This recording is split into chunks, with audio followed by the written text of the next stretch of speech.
নমস্কার বন্ধুরা, নতুন একটা পর্ব দেখার জন্য আপনাদের সকলকে স্বাগত জানাই। অনেকদিন পর আজকে নিয়ে চলে এসেছি একটি লং ভিডিও। আজকে আমি বানিয়ে দেখাবো কাঁচা আমের মোরব্বা। কাঁচা আম থাকতে থাকতে এভাবে একবার বানিয়ে দেখবেন। এটা বানানো যেমন সহজ, খেতেও ভীষণ ভালো লাগে। আগে আপনারা সারা বছর ধরে এই রেসিপিটা খেতে পারবেন। তো চলুন এই রেসিপিটা বানানো যাক। প্রথমে আমি 4টা মতো কাঁচা আম নিয়ে নিয়েছি। এবার আমি আমগুলো ভালো করে খোসা ছাড়িয়ে নেব। আমগুলো ভালো করে খোসা ছাড়িয়ে নিলে তাহলে খেতে ভালো লাগবে। আমগুলো খোসা ছাড়ানো হয়ে গেছে। এবার আমি মাঝে মাঝে কেটে নেব। কেটে নেওয়ার পর মাঝে সে কুহুটা বলে সে কুহুটা ফেলে দেব। তারপর এভাবে কেটে নেব সব আমগুলো। এই দেখুন বন্ধুরা, কাটানো হয়ে গেছে। এবার আমি একটা গামলাতে পরিমাণ মতো জল নিয়ে নিয়েছি। জল নেওয়ার পর ওই জলটাতে 1 চামচ দিয়ে দেবো লবণ। 1 চামচ লবণ দেওয়ার পর ভালোভাবে জলটা গুলিয়ে নেব।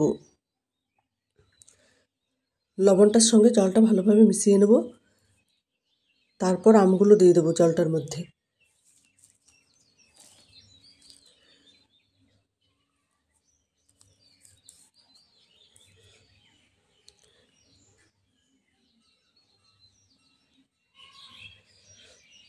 দশ মিনিট আমি ঢেকে রেখে দেবো।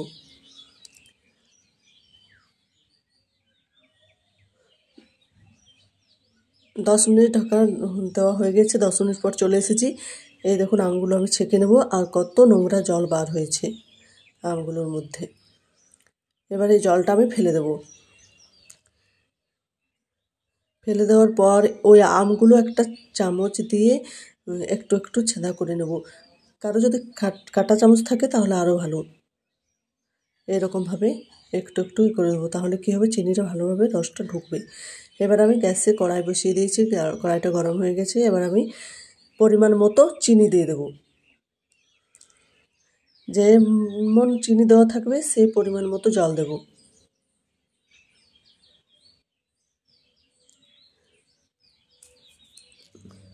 এবার ভালোভাবে চিনিটা গুলে নেব। দেখুন বন্ধুরা, চিনিটা অনেকটা গলে গেছে। এবার অনেক ফোটাবো। দেখুন কত ফুটছে বন্ধুরা।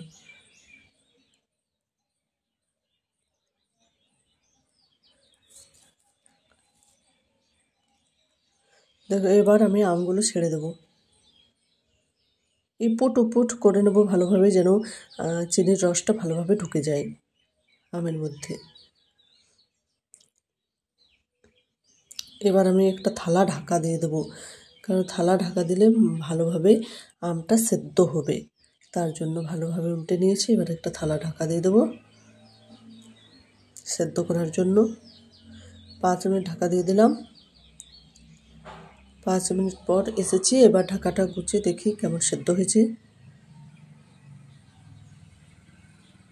এই দেখুন বন্ধুরা, অনেকটা সেদ্ধ হয়ে গেছে আর চিনির রসটা অনেক কমে গেছে।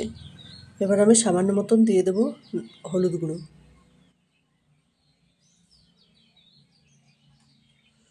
হলুদ গুঁড়ো দিলে কালারটাও ভালো আসে আর খেতে একটু ভালো লাগে। এবার সামান্য পরিমাণ দিয়ে দেবো লবণ।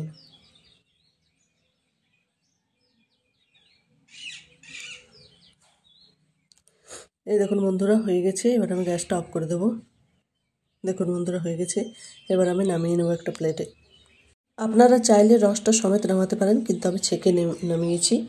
যখন দেখবেন মোরব্বা রেডি, তখন এরকম দেখাবে, একদম কাচের মতো স্বচ্ছ আর অনেকটা ট্রান্সপারেন্ট।